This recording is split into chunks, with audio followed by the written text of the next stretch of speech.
All right, page 95, Mysteries of the Ascendant Corridors. Over 12 centuries ago, an Arab expedition led by the Caliph of Baghdad of Babylon named Al-Mamun traveled to Egypt and camped at the foot of the Great Pyramid. They had come for treasures rumored to be hidden within the structure.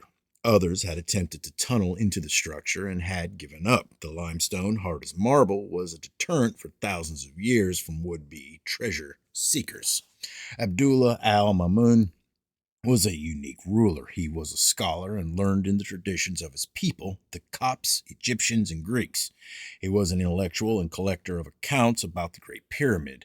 There is every possibility that this builder and innovator was in possession of many of the old writings taken from the Alexandrian library centuries before. The stories he amassed concerned the historical reference to objects hidden within the Great Pyramid and Giza complex before the flood. With a sizable force of engineers, scholars, and laborers, he set to the task of tunneling into the massive building in the desert, having promised every man a share of the discovered treasure. There is evidence that this genius never intended on finding any treasures, but was there out of a burning curiosity to learn about the Great Pyramid. More on this later.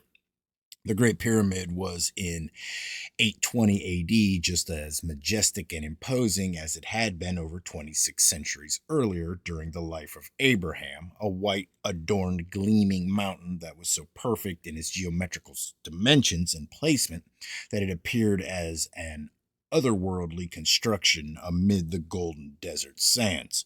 Under the direction of Al-Mamun, the laborers tunneled into the granite hard casing blocks, employing various techniques to compromise the integrity of the stone. They eventually penetrated the white limestone casing blocks only to find gigantic limestone internal core blocks of almost equal density. They persevered, though grudgingly. Though the men under his command with every dozen feet grew more and more bitter and distraught, believing the structure solid through and through, Al-Mamun urged them on. It was at the point of giving up that something miraculous happened. As the despairing men chiseled and hammered their way into the mountain of blocks, a sudden dull thud was heard inside the structure. Something heavy had fallen down. The news spread quickly, and Al-Mamun and his men furiously tunneled in the direction that the men supposed was the source of the sound. Though hope was renewed, Al-Mamun's position was volatile. So much labor for so long had produced nothing. The men worked in shifts, aiming for the supposed hollow, and when they finally broke through, they found themselves in a tunnel within the Great Pyramid with absolutely perfect planes that had been sealed off from human wandering and scrutiny since before the flood. Al-Mamun had discovered the Great Pyramid's ascending passage, hitherto unknown to mankind. Only by the agency of traditions was it known that upper passages and chambers existed in the Great Pyramid, but for thousands of years the Egyptians and other cultures only knew of the pyramid's descending passage. This discovery proves that the Great Pyramid is the original one and that all other pyramidal monuments around the world are merely replicas.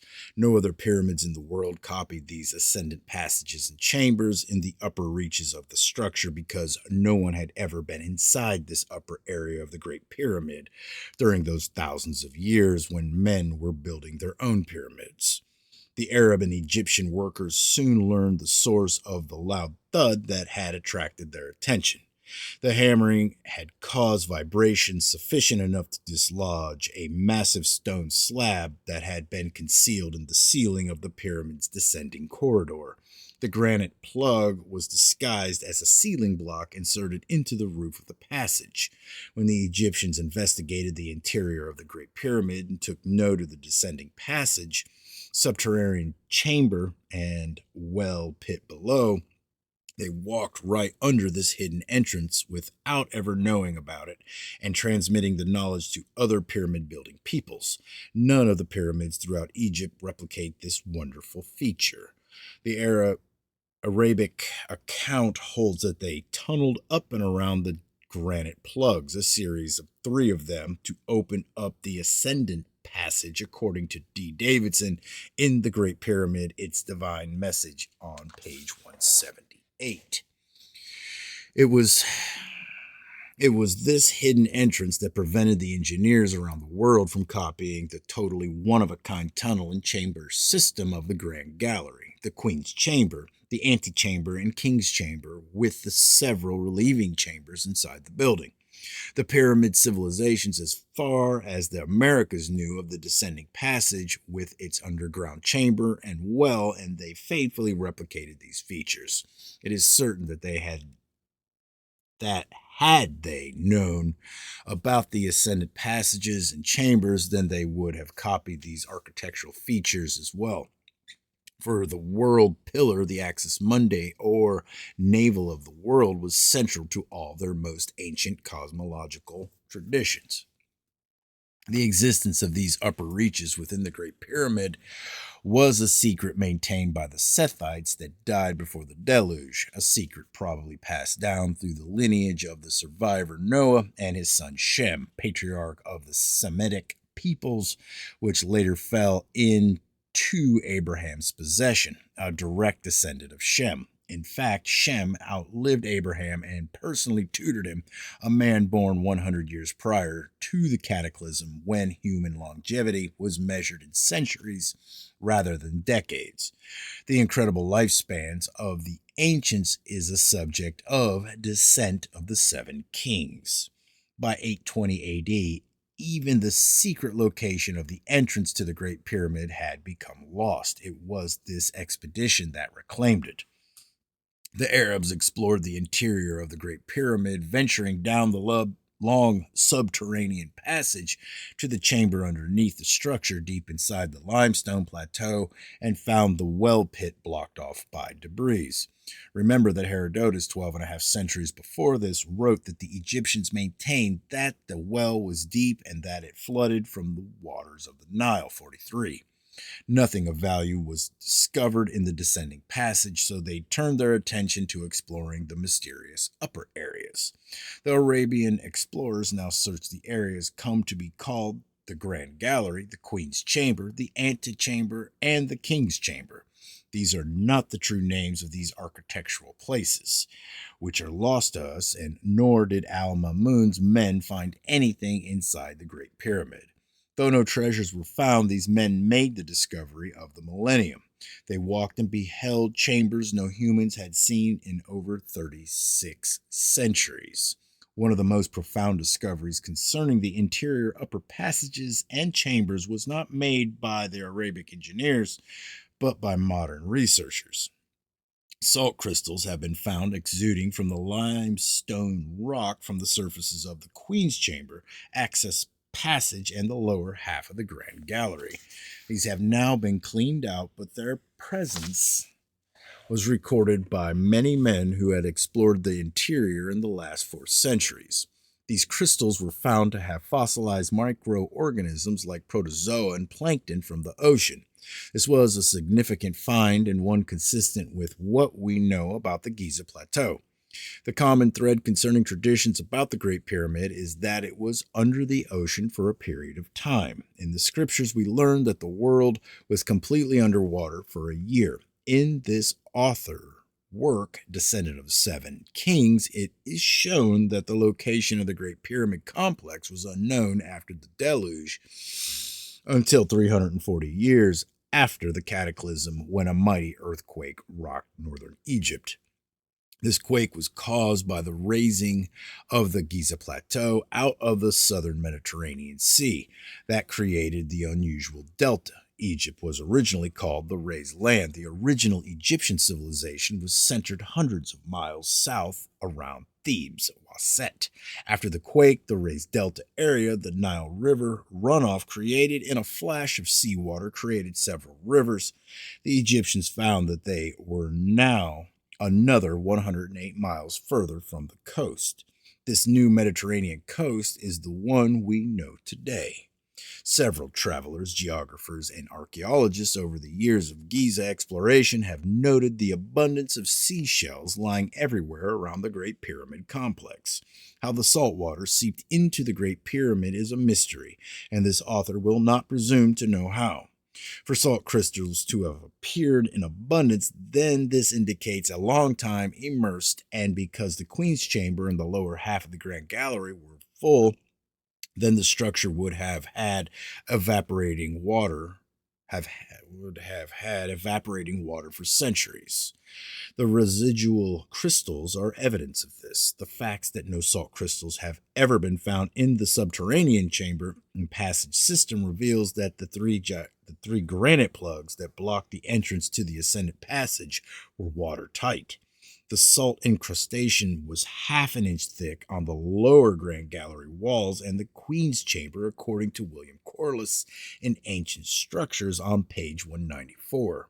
He further remarks that archaeologists are hard put to explain how the limestone core blocks of the Great Pyramid retain so much dense moisture content when the limestone plateau and area around Giza is so arid. He too postulates that the pyramid was under the sea. Inside the king's chamber, the Arabs found only an empty granite box, popularly known as a sarcophagus. Nothing was found inside of it, no bones, no relics from an ancestral burial, no evidence of anything, nor anything even remotely Egyptian, though this is allegedly the container of some historic ruler according to the Egyptological model. This stone box was found empty, but an incredible mystery lies within. The King's Chamber is a mine of enigmas. The architecture is megalithic and imposing. Above this is the relieving chamber, composed of several vaults divided by slabs weighing 70 tons each, 44. One seeking to enter the King's Chamber must pass through the antechamber, and in doing so must bow down or kneel in order to pass underneath the granite leaf. Only by this act can one walk into the majestic perfection of the King's Chamber. The Arabs under Al-Mamun found no writings here and no evidence on any treasure. But this does not infer that there are no messages conveyed within this most holy place.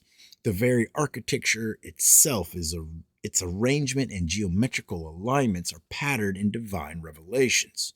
So many astounding truths are found in the architecture of this structure and the correspondences between geometrical alignments and historical calendars and timelines that this author has provided them in chronotecture, lost science of prophecy, prophetic engineering.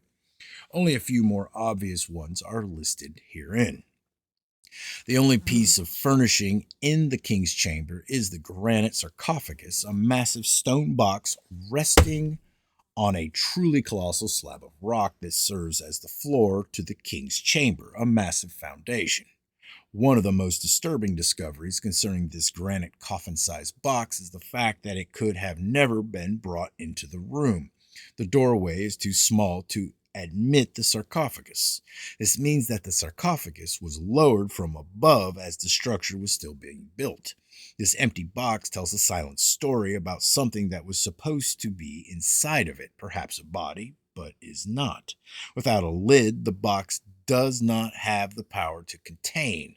The four corners of the sarcophagus correspond to the four corners of the chamber itself, providing us the sum of 8, the number of new beginnings. 8 stones cover each end of the chamber and 16 sides. 16 the sides. 45. The number 8 is significant in relation to the earthly time cycle known as the week. The 8th day is the first of the next series of 7, a new beginning. 8 was represented by a symbol having no beginning and no end, as the terminus defining a 7-day week and also the first day of the next 7 days that would make another week. The number 8 was the alpha and omega of numbers.